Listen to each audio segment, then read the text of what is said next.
Hello guys, आज हम discuss करेंगे पार्ट्स ऑफ स्पीच के बारे में कि पार्ट्स ऑफ स्पीच क्या हैं और इसकी क्या क्या टाइप्स हैं। Parts of speech explain how a word is used in a sentence के एक वर्ड का सेंटेंस में कैसे इस्तेमाल किया जाता है।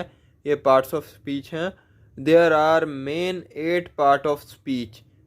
मेन जो 8 पार्ट ऑफ स्पीच हैं उनमें से उन 8 पार्ट ऑफ स्पीच को हम आज डिस्कस करेंगे एक एक करके।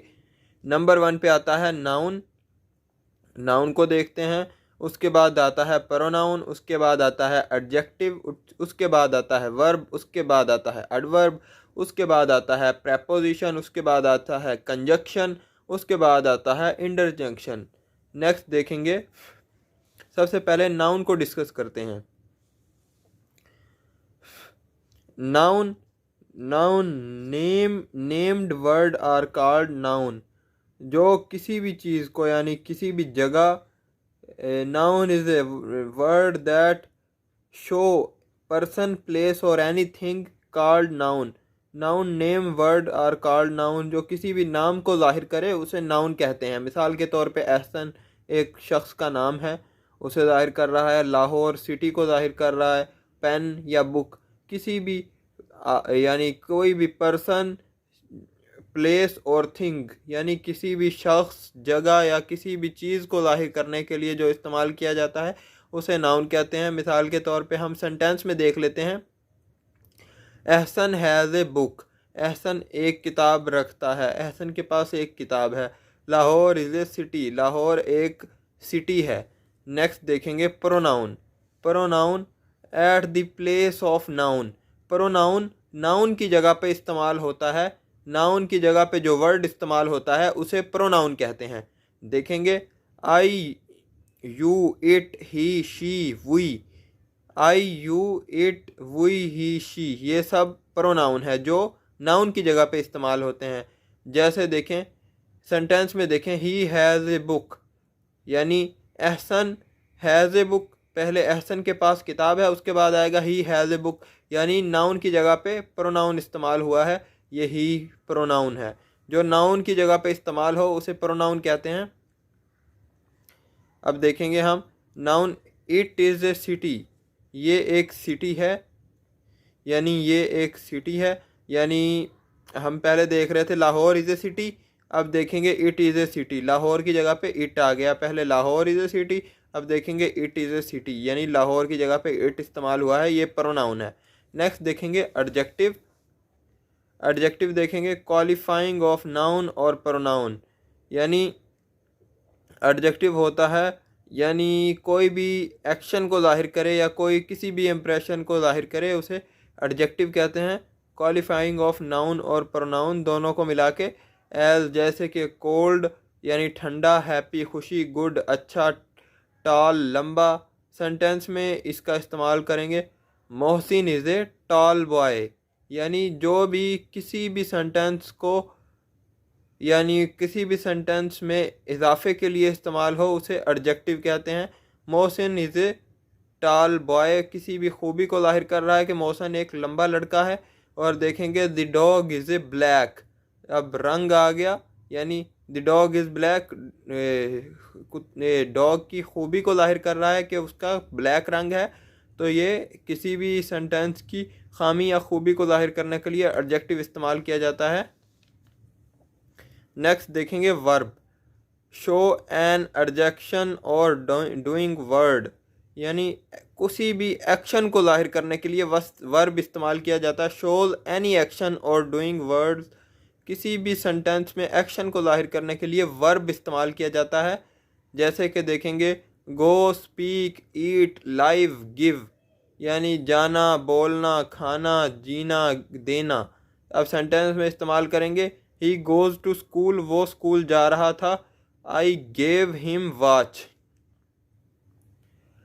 मैंने उसे एक घड़ी दी। ये सब एक यानी वर्ब हैं यानी वर्ब शो करता है इसे। देखेंगे ये पहले देखेंगे कि I he goes to school वो स्कूल जा रहा था। अब इसमें एक्शन क्या होगा? He goes to school slowly वो आहिस्ता आहिस्ता स्कूल जा रहा था, यानी कोई किसी भी एक्शन को शो करे। ही गोज़ टू स्कूल, वो स्कूल जा रहा था, ये एक्शन है। जैसे मैं पानी पी रहा था, ये भी एक्शन है। और आई गेव हिम वॉच, मैंने उसे एक घड़ी दी, ये भी कोई एक्शन है। किसी भी काम को जाहिर करने के लिए जो भी इस्तेमाल किया जाए उसे वर्ब कहते हैं। नेक्स्ट देख, पहले आता है एडवर्ब, फिर आता है प्रेपोजिशन, फिर आता है कंजक्शन। एडवर्ब देखेंगे, मॉडिफाइंग, मॉडिफाइंग ए वर्ब और एडजेक्टिव, यानी कि मॉडिफाई करके लिखना, वर्ब के मीनिंग में इजाफा करना। देखें जैसे इसके मतलब से ही जाहिर है, ऐड वर्ब, वर्ब के मीनिंग में कोई चीज़ का इजाफा करना एडवर्ब कहलाता है। जैसे देखेंगे, मॉडिफाइंग ए वर्ब और एडजेक्टिव, वर्ब के मीनिंग में कोई भी मॉडिफिकेशन करना, उसको इजाफा करना एडवर्ब कहलाता है। जैसे करेक्टली, लाउडली, वेरी, स्लोली। अब देखेंगे, ही राइट करेक्टली, वो बिल्कुल अच्छे तरीके से लिख रहा था। ही राइट्स भी हो सकता था कि वो लिख रहा था, लेकिन ही राइट्स करेक्टली, वो बिल्कुल सही तरीके से लिख रहा था। ही राइट स्लोली, वो आहिस्ता लिख रहा था। ही राइट फास्ट या ही राइट वेरी गुड वे, वो बहुत अच्छे तरीके से लिख रहा था। ये इसके मीनिंग में इजाफा हो गया। You are a very good boy, तुम बहुत अच्छे लड़के हो, ये इसके मीनिंग में इजाफा करने के लिए इस्तेमाल किया जाता है। नेक्स्ट देखेंगे प्रेपोजिशन। प्रेपोजिशन को देखेंगे, to show the relation of a noun और प्रोनाउन टू अनदर वर्ड, यानी प्रेपोजिशन कहते हैं कि नाउन और प्रोनाउन का किसी दूसरे अल्फाज के साथ ताल्लुक़ को ज़ाहिर करने के लिए प्रेपोजिशन इस्तेमाल की जाती है। नाउन और प्रोनाउन के ताल्लुक़ को ज़ाहिर करने के लिए इस्तेमाल किया जाता है ये प्रेपोजिशन। नाउन और प्रोनाउन के ताल्लुक़ को ज़ाहिर करने के लिए प्रेपोजिशन इस्तेमाल किया जाता है। देखेंगे जैसे कि at, on, in, from, with, about. Sentence में देखेंगे, the book is on the table. अब बुक टेबल के ऊपर रखी हुई है, ऑन द टेबल। ये जो ऑन है ये प्रेपोजिशन है, ये दोनों में ताल्लुक़ जोड़ने का काम कर रही थी। द बुक एक यानी नाउन है और टेबल भी यानी एक नाउन है, तो ये दोनों को जोड़ने का काम कर रही थी। प्रेपोजिशन होता है नाउन और प्रोनाउन में रिलेशन का काम करती है, ताल्लुक़ जोड़, नाउन और प्रोनाउन को जोड़ने का काम करती है। The book is on the table, at, on का इस्तेमाल हुआ है, on the table. He went to Delhi, he went to Delhi, वो दिल्ली जा रहा था, यानी ये प्रेपोजिशन है सारी। नेक्स्ट देखेंगे कंजंक्शन। कंजंक्शन देखेंगे, कंजंक्शन क्या है? Conjunction join to word, sentences, phrases as, यानी दो अल्फाज को और दो सेंटेंसेस को आपस में जोड़ने का काम करते हैं। दो सेंटेंसेस को आपस में जोड़ने के लिए कंजंक्शन इस्तेमाल की जाती है। देखेंगे जैसे एंड, और, but, because, so, or Mohsin and Haider are friend. He can not come because he is ill, do or die. ये सब कंजंक्शन है। जब Mohsin and Haider are friend, he can not come because he is ill, do or die, ये सब conjunction है।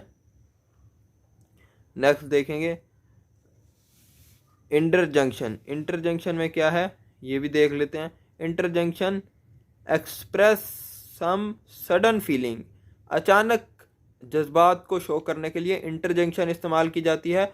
अचानक जज्बात को इस्तेमाल करने के लिए मिसाल के तौर पे alas, hurray, bravo, wow. Alas यानी नुकसान होने पर या कोई भी दुख होने पर या किसी की डेथ हो जाने पर इस्तेमाल किया जाता है। हुर्रे खुशी के लिए इस्तेमाल किया जाता है, ब्रेवो भी खुशी के लिए, वो भी खुशी के लिए।